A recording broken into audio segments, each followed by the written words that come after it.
बोलो जयकारा, बोल मेरे श्री गुरु महाराज की जय। तो किसी ने कमेंट करके ये बोला है कि जैसे आपने महालक्ष्मी व्रत की कथा सुनाई थी वैसे ही हमें करवा चौथ की भी कथा सुना दीजिए।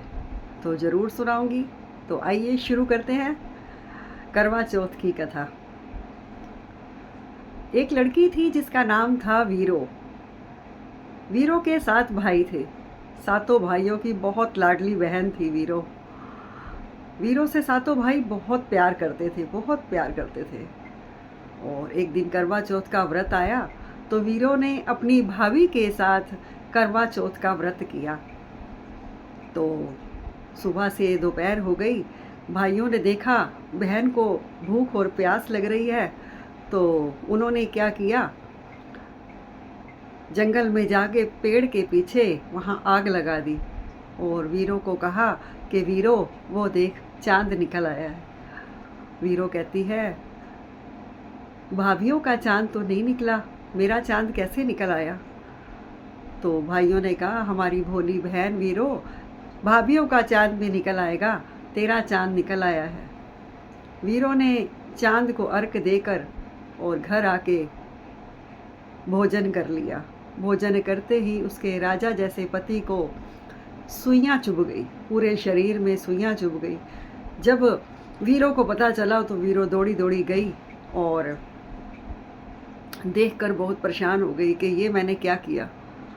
अब वीरों ने संकल्प लिया कि अगले साल मैं फिर दोबारा व्रत करूंगी और कुछ भी ऐसा नहीं करूंगी, अच्छे से व्रत करूंगी, कहानी सुनूंगी और चांद देखकर ही मैं कुछ खाऊंगी।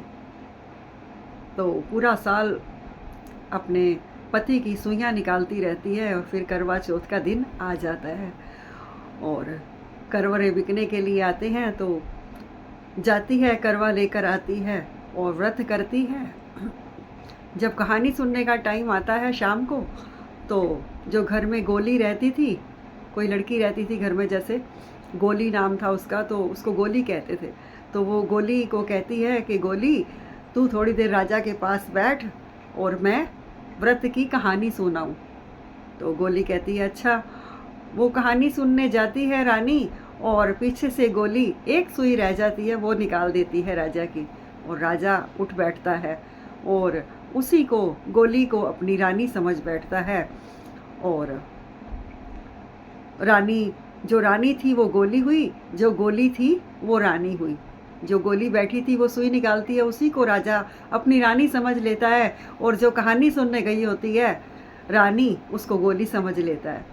ऐसे ही टाइम बीतता जाता है और एक दिन राजा कहता है कि मैं बाहर देश जा रहा हूँ। तो रानी से पूछता है तुम्हारे लिए क्या लाऊं। जो गोली थी वो रानी बन गई थी ना, उससे पूछता है कि राजा के तेरे लिए क्या लाऊं। तो वो कहती है कि मेरे लिए श्रृंगार का सामान और सुंदर सुंदर गहने लाना। तो वो गोली से भी पूछता है, जो रानी थी गोली हो गई थी, उससे भी पूछता है कि गोली तेरे लिए क्या लाऊं। तो वो कहती है कि मेरे लिए एक गुड़िया ले आना। तो राजा कहता है ठीक है। अब राजा चला जाता है और कुछ टाइम के बाद आता है और अपनी रानी को, जो गोली थी, रानी हो गई थी, उसको गहने और श्रृंगार का सामान देता है और जो रानी थी गोली हो गई थी उसको गुड़िया दे देता है।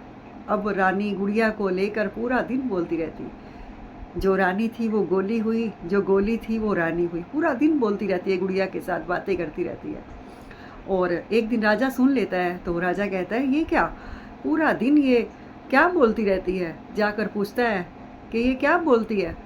तो उसने फिर सारी बात बताई कि ऐसे ऐसे आपको सुइयां चुभ गई थी, मेरा व्रत टूट गया था और अगले व्रत में जब मैं पूजा करने गई तो एक सुई बची थी, वो इस गोली ने निकाल दी और आप इसे रानी समझ बैठे। राजा को सारी बात पता चल जाती है और राजा रानी को गले से लगा लेता है और दोनों खुशी खुशी रहने लगते हैं। तो ये थी करवा चौथ की कहानी। आपको कैसी लगी ज़रूर बताना। जय सच्चिदानंद जी।